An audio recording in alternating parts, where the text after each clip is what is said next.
আমার মালবেরি গাছটা কেটে ফেললাম। এই যে এই গাছটা অনেক বড় হয়ে গেছে, টবের ভিতর আসলে এত বড় গাছ মানায় না। এই জন্য ভাবতেছি একবারে ছোট ছোট করে কেটে দেবো। এই যে এখান থেকে বিসমিল্লাহির রহমানির রহিম বলে শুরু করি। কি আটা!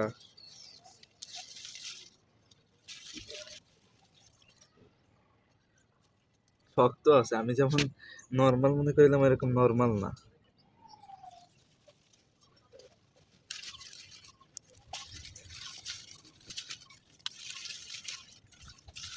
একটা ডাল কাটলাম।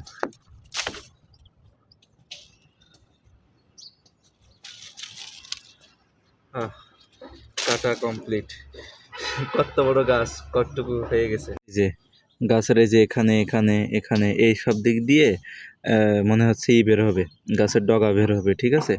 এই জন্য কেটে দিলাম। আর গাছটা অনেক বড় হয়ে গেছিলো যখন কিনে আনছিলাম, এই যে শুধু এইটুকু ছিল। তারপরে এখান থেকে ওখান থেকে আছে ডগা বের হয়েছিল, ঠিক আছে।